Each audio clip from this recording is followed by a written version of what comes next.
और बुलेटिन की शुरुआत करेंगे हरिद्वार की खबर के साथ, जहां मेयर और अधिकारियों के बीच जबरदस्त तनातनी चल रही है। मेयर अनीता शर्मा और उनके पति का यह आरोप है कि उनके अधिकारी उनकी बात नहीं सुन रहे और जानबूझकर हरिद्वार शहर में गंदगी फैला रहे हैं।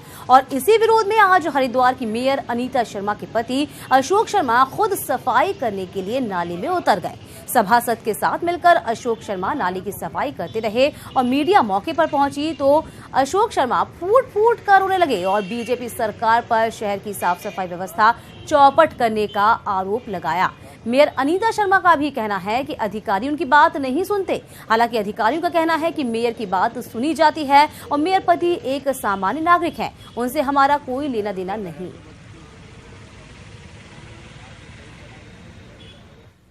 जानबूझ के ही तो हो रहा है सब कुछ, जानबूझ के ही तो हो रहा। जब आप 15 करोड़ 90 लाख का नमामि गंगे का ठेका जो है आचार संहिता में कर सकते हैं, तो ये तो 2-4-5 लाख की बात है। और पिछले बोर्ड में 5 लाख तक के काम इन्होंने जो है मौखिक आदेश पे करे मेयर के, तो अब क्या दिक्कत है भाई? ये तो 5 लाख क्या मैं समझता हूँ 3-4 लाख में सारा काम हो जाएगा।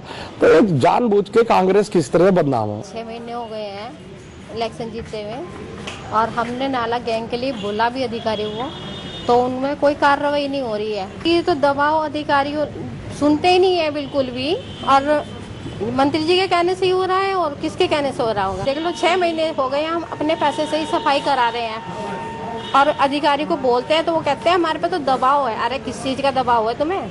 मेयर अगर कुछ कहती हैं तो उसको उस पर कार्रवाई की जाती है।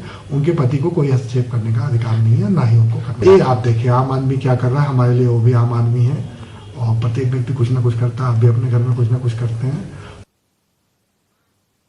चलिए बढ़ते हैं। उत्तराखंड में वोटिंग होने के बाद अब प्रदेश भाजपा के बड़े नेताओं को दूसरे प्रदेश में प्रचार की जिम्मेदारी दी जा रही है। सीएम त्रिवेंद्र सिंह रावत शुक्रवार को राजस्थान के जयपुर में प्रचार के लिए जाएंगे। कैबिनेट मंत्री मदन कौशिक उड़ीसा में प्रचार करेंगे, तो वहीं कैबिनेट मंत्री अरविंद पांडे और विधायक सहदेव पुंडीर को प्रचार के लिए पश्चिम बंगाल भेजा गया है।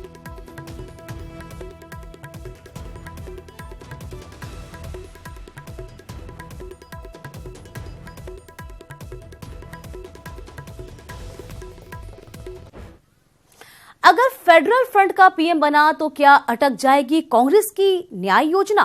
न्यूज 18 के साथ एक्सक्लूसिव इंटरव्यू में सीएम ममता बनर्जी ने कहा, कॉमन मिनिमम प्रोग्राम के तहत बनेगा नया घोषणा पत्र।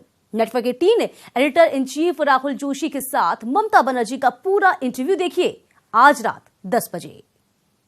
कैंपेन इस बार जो नेशनल लेवल का ये सवाल, नेशनल लेवल पॉलिटिक्स पे उनकी कैंपेन है अब न्याय होगा। उन्होंने एक न्यूनतम आय की स्कीम भी निकाली है जिसमें उन्होंने ये कहा है कि हम सबको 6,000 मिनिमम एजेंडा जब होगा जी सबको साथ कंसल्ट करके ही होगा। हम भी नहीं कह सकता है कि हम क्या करने जा रहा है। ये तो सब पार्टी को कॉन्फिडेंस में लेके क्या क्या करना चाहिए, क्या क्या नहीं करना चाहिए। जब गवर्नमेंट तैयार होगा एक साथ में बैठ के point two point common minimum agenda तैयार होगा तब हम कह सकते हैं। तो इस स्कीम के बारे में आप अभी कुछ नहीं कहना चाहिए? हम नहीं कहने इसके लिए कि अगर देखिए कोई कांग्रेस तो अकेला गवर्नमेंट नहीं कर पाएगा, कैसे करेगा? कांग्रेस का गवर्नमेंट थोड़ा ही होगा तो कैसा होगा? All the state are very strong now. खबर देहरादून से, जहां एक निजी अस्पताल में बड़ी लापरवाही सामने आई। आरोप है कि इलाज के अभाव में 4 साल की बच्ची तेजस्वी की जान चली गई और आरोप देहरादून के कनिष्क अस्पताल पर है। परिजनों का कहना है कि तेजस्वी की गली में सेफ्टी पिन फंसी थी और परिजनों उसे हरिद्वार से देहरादून के कनिष्क अस्पताल लाए थे। परिजनों का आरोप है कि यहां भर्ती करने के 24 घंटे बाद भी कोई डॉक्टर बच्ची को देखने नहीं आया और इलाज के अभाव में मासूम बच्ची की मौत हो गई। परिजनों ने अस्पताल प्रबंधन पर गंभीर आरोप भी लगाए हैं। हालांकि अस्पताल ने इन तमाम आरोपों से इनकार कर दिया है। शाम 6 बजे से आ रखे सर, 20 घंटे हो गए सर। इमरजेंसी का क्या मतलब? नहीं कुछ नहीं किया सर, खाली ग्लूकोस लगाया, खाली कोई ट्रीटमेंट नहीं दिया सर। यहाँ पे ना ऐसा तो हो ही नहीं सकता कि ना 24 घंटे यहाँ डॉक्टर्स की टीम है वो रहती है। अब उनका डेथ हो गई है बच्चे की, अब वो कुछ भी बोल रहे हैं तो कुछ नहीं कहा जा सकता। खबर लक्सर से है, जहां रुड़की के एक इंजीनियरिंग कॉलेज के बीटेक की छात्रा के साथ ट्रेन में छेड़छाड़ करने और छात्रा के पिता के साथ मारपीट का एक मामला सामने आया है। छात्रा के शोर मचाने पर वहां मौजूद लोगों ने 2 आरोपियों में से एक को पकड़कर जमकर पिटाई की, फिर उसे पुलिस के हवाले किया, जबकि दूसरा मौके से फरार हुआ। छेड़छाड़ के दोनों आरोपी छात्रा के कॉलेज के ही कर्मचारी बताए जा रहे हैं। पीड़िता की शिकायत पर पुलिस एक आरोपी को गिरफ्तार कर आगे की कार्रवाई कर रही है। एक इंजीनियरिंग कॉलेज है, उसकी एक स्टूडेंट है, प्रतापगढ़ की रहने वाली है। उनका कुछ विवाद सामने आया है, तो अभी वो अपने पिता के साथ ट्रेन से जा रही थी। तो जैसा कि बताया जा रहा है कि उस कॉलेज के कुछ कर्मचारी उसका पीछा कर रहे थे और वो लक्सर बाजार तक आए, तो उसी में एक तहरीर प्राप्त हुई है और इसमें मुकदमा पंजीकृत कर लिया गया है और शीघ्र ही आरोपी को गिरफ्तार कर।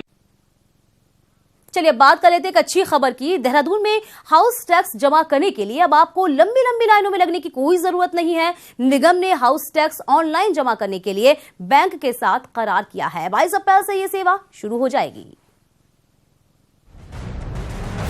देहरादून नगर निगम अब हाउस टैक्स ऑनलाइन जमा करने की सुविधा देने जा रहा है। ऑनलाइन टैक्स कलेक्शन के लिए इंडसइंड बैंक के साथ करार किया गया है और 22 अप्रैल से इसकी शुरुआत भी होगी।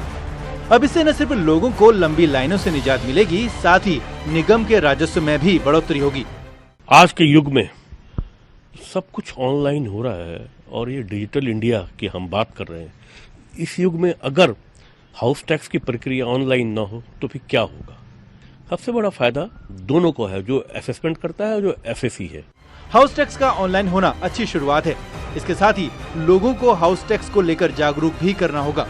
देखिए, शहर के विकास के लिए हाउस टैक्स जो है वो एक बहुत ही महत्वपूर्ण कंपोनेंट है और हमारे देश के कई शहरों ने जो है बड़ी आधुनिक प्रणाली भी बनाई है जहां पर उनका हाउस टैक्स कलेक्शन बेहतर भी हुआ है और उससे शहर में जो है सुधार भी हुआ है। जनक जब चीजें होती हैं तो जो लोग थोड़ा रिलेक्टेंट होते हैं, जमा नहीं करते हैं, उनको भी लगेगा कि जब घर बैठ के हमें सुविधा मिल रही है तो जमा करो, तो इसमें कुछ गुणात्मक परिवर्तन तो निश्चित रूप से आएगा। कई कोशिशों के बाद भी हाउस टैक्स कलेक्शन बढ़ नहीं पा रहा है, लिहाजा अब निगम ने ऑनलाइन रास्ता निकाला है। अब देखना होगा कि नई पहल कितनी कारगर साबित होती है। न्यूज़ 18 के लिए देहरादून से सत्येंद्र बर्थवाल की रिपोर्ट। बीजेपी विधायक कुंवर प्रणव चैंपियन और देशराज कड़वाल के बीच चल रही जुबानी जंग में मुख्यमंत्री को दखल देना पड़ा और अब बीजेपी के महामंत्री के साथ ही दोनों विधायक दावा कर रहे हैं कि उनकी जंग अब दोस्ती में बदल गई है। देखिए क्या है पूरा मामला। हरिद्वार की खानपुर सीट से विधायक कुंवर प्रणव चैंपियन और झबरेड़ा से विधायक देशराज कर्णवाल के बीच जुबानी जंग ने बीजेपी की जमकर किरकिरी कराई। पार्टी ने नोटिस भी भेजा, लेकिन चैंपियन पर इसका कोई असर ही नहीं हुआ। उल्टा नोटिस के दूसरे ही दिन उन्होंने प्रेस कॉन्फ्रेंस कर मामले को और तूल दे दिया। अब इसके बाद खुद मुख्यमंत्री त्रिवेंद्र रावत ने दोनों विधायकों को तलब किया। पार्टी महामंत्री नरेश बंसल के साथ दोनों विधायक सीएम आवास पहुँचे, जहां देशराज कर्णवाल के साथ उनकी पत्नी भी मौजूद रही। करीब 1.5 घंटे से ज्यादा चली इस बैठक में मुख्यमंत्री ने दोनों विधायकों की जमकर क्लास ली और बैठक के बाद मामला सुलझ जाने का बड़ा दावा किया गया। बंसल जी, क्या रहा पूरा मामला? पुराने जो आपसी गलतफहमियां थी वो दूर हो गई है और दोनों पार्टी के हित में, जनता के हित में काम करेंगे। सम्मानित विधायक है, दोनों पार्टी के कार्यकर्ता भी है। दोनों ने अपनी अपनी गलती स्वीकार की है और आगे से इस प्रकार की गलती नहीं होगी। सीएम साहब और आदरणीय नरेश बंसल जी ने यहाँ पर बुलाया था तो मैं आया और ठीक समय में ठीक 9 बजे आया, क्योंकि पार्टी का अनुशासित सिपाही हूँ। और उसके बाद सुलह हुई। सुलह में जो भी निर्देश हुए हैं मैं उसको मानूंगा और मानता रहूंगा। मुख्यमंत्री जी बैठे हुए थे और हमारी पार्टी के जो बीजेपी पार्टी के प्रदेश अध्यक्ष नरेश बंसल जी वो बैठे हुए थे। उन्होंने ठीक उसी तरह समझाया जैसे एक बाप या एक माँ अपने 2 बच्चों को समझाती है। मुख्यमंत्री आवास से बाहर निकलते ही जहां नरेश बंसल और देशराज कर्णवाल ने मीडिया से बातचीत की, तो वहीं कुंवर प्रणव चैंपियन सीधे अपने घर चले गए। कुछ ही देर बाद उनके पीछे पीछे देशराज कर्णवाल भी चैंपियन के घर पहुँच गए। अब यहाँ भी दोनों के बीच अलग से बातचीत हुई और फिर सबके सामने दोनों नेता कुछ भाई भाई के अंदाज में ऐसे नजर आए। क्षमा बड़न को चाहिए, छोटन को उत्पात, ये कहूंगा बस। आप तो अखाड़े तक पहुंच गए थे, अभी कह रहे सर कुछ उन बातों को भूलिए ना। मिट्टी डालिए कब्र पे, कब्र खोदते नहीं, कब्र में मिट्टी डालते हैं। और जो आगे किस तरीके से काम करेंगे दोनों हरिद्वार में मिलकर? मेरा छोटा भाई है, जो मैं कहूंगा खड़ा होगा आधी रात आके। पार्टी के लिए काम करेंगे, पार्टी माँ है हमारी, बाकी इससे पूछ लो। तो अब कोई नाराजगी नहीं रही? ना भाई घर में खड़े हैं, मेरा घर है लंडौरा हाउस, बढ़िया मिठाई खवाई, पूछ लो पसंद ना आई तो बताओ, कड़वी लगी क्या मिठाई भाई बता, मीठी लगी होगी बस। ये मेरे बड़े भाई थे और हैं और रहेंगे, और मामला जो है ये माननीय मुख्यमंत्री जी के सामने और संगठन के सामने उन्होंने तय कर दिया है, सभी बातें खत्म हो चुकी हैं अब। और बाबा साहब अंबेडकर जी का फोटो नोट पर आए, इसका खुलकर हम समर्थन करें। क्या बात, शाबाश शाबाश, मैं आशीर्वाद देता हूँ छोटे भाई को। वैसे यही राजनीति है, जिस ड्रामे के साथ झगड़े की शुरुआत हुई उसी ड्रामे के अंदाज में अंत भी हुआ। कल तक एक दूसरे के खून के प्यासे चैंपियन और देशराज आज एक मां के दो बेटे हो गए। देहरादून से न्यूज़ 18 के लिए सुनील नवप्रभात की रिपोर्ट। देखिए, इसे ही राजनीति कहते हैं। बढ़ेंगे आगे, बड़ी खबर रामनगर से ले रहे हैं। यहाँ लक्ष्मी हथनी की हालत फिर से बिगड़ी है। क्रेन के सहारे हथनी को खड़ा किया जा रहा है। लक्ष्मी के अगले बाएं पैर में इन्फेक्शन है। फिलहाल 7 निजी हाथी रामनगर वन विभाग की सुपुर्दगी में है। और जिस तरीके से खबरें आ रही हैं, एक हथनी को क्रेन के सहारे खड़ा किया गया है जिसका नाम लक्ष्मी है, और लक्ष्मी के अगले बाएं पैर में इन्फेक्शन की शिकायत है। 7 निजी जो हाथी है रामनगर वन विभाग की सुपुर्दगी में है, जिनकी देखभाल है वो रामनगर कर रहा है, जो वन विभाग है वह कर रहा है।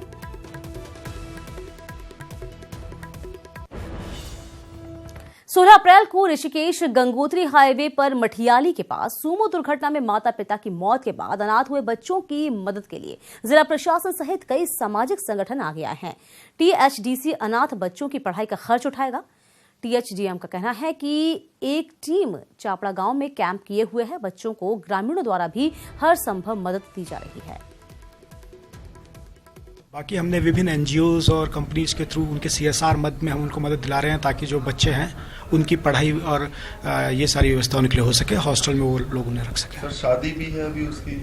हाँ, शादी में मेरी टीम कंटिन्यूसली वहीं पर है, और हम ये देख रहे हैं कि 27 तारीख तक जो शादी है लड़की की वो अच्छी ढंग से उसमें हो जाए, और जो भी उनको जरूरत होगी हम वो प्रोवाइड करवाएंगे। कुमाऊं के इलाकों में लगातार हो रही बेमौसम बरसात से किसान खासे परेशान हैं, क्योंकि किसानों में तैयारी हो चुकी है, जो गेहूं की फसल सड़ने की कगार पर आ खड़ी हुई है। ये रिपोर्ट देखिए।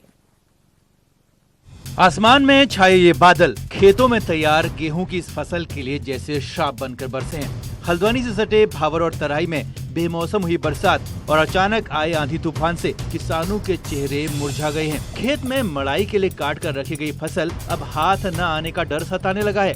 जो प्रकृति की मार है, इंद्र देवता की मार है, कटी पकी फसल जो आप देख रहे हैं खेत पे पड़ी हुई है, यह काली पड़ चुकी है।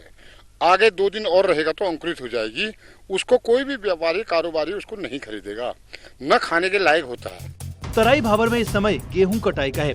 गेहूं की इसी फसल से किसान भविष्य के लिए अपनी योजनाएं भी बनाता है, लेकिन मौसम की मार के आगे बेबस किसान को अब बैंक और सोसाइटी के कर्ज की चिंता सताने लगी है। भी खाद बीज जुगाड़ दवा ले रखी है और KCC लोन ले रखा है बैंकों से, और इसी खेती के सहारे हम रहते हैं। अब ये फसल तैयार हो, इसको बेच के हम ऋण अदा करते हैं। अब इस समय परिस्थिति ऐसी है, अगर ऐसा ही रहा तो हमको ऋण अदायगी बहुत मुश्किल पड़ जाएगी, और बैंक वालों का बराबर तकाजा है, जमा करो जमा करो। बेमौसमी बारिश का सबसे ज्यादा नुकसान कुमाऊं के तराई भावर में रहने वाले किसानों को हुआ है।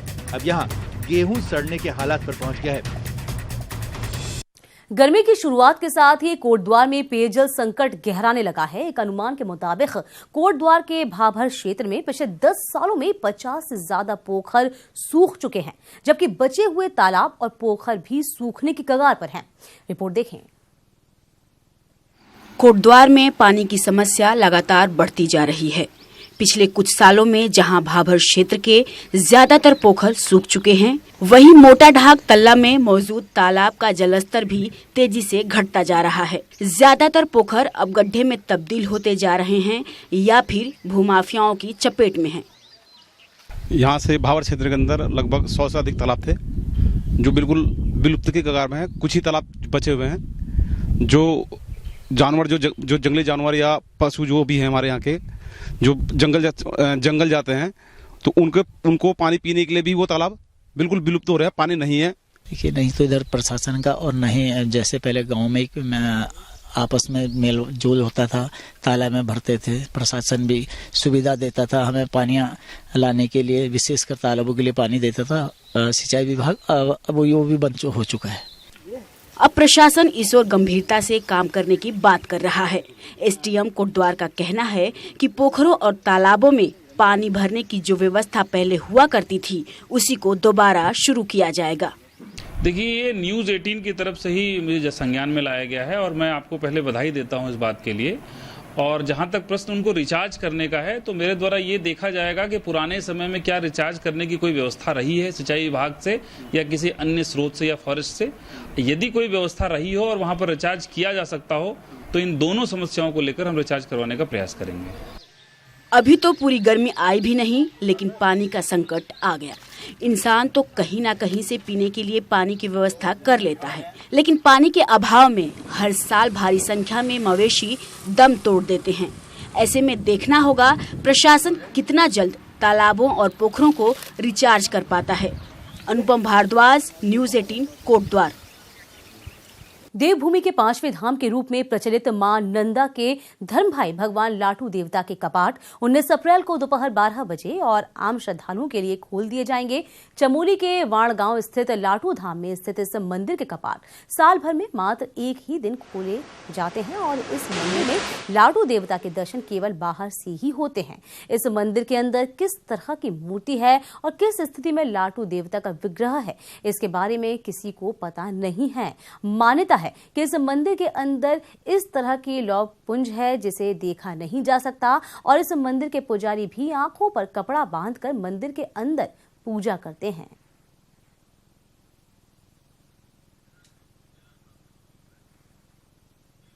और साल भी कैलाश मानसरोवर यात्री नजंग तक ही गाड़ी से जा सकेंगे। जी हां, नजंग से मालपा तक के रूट में अभी गाड़ी का संचालन संभव नहीं हो सका है। बीआरओ नजंग और मालपा में 2 पुलों का निर्माण किया जा रहा है, लेकिन बीआरओ की धीमी चाल से नहीं लगता कि यात्रा शुरू होने तक ये बन भी पाएंगे। वहीं मालपा से गुंजी तक सड़क तो कटी है, लेकिन इस पर भी यातायात संभव नहीं दिखता। इसे देखते हुए जिला प्रशासन ने अभी से वैकल्पिक पैदल मार्गों की तलाश शुरू कर दी है।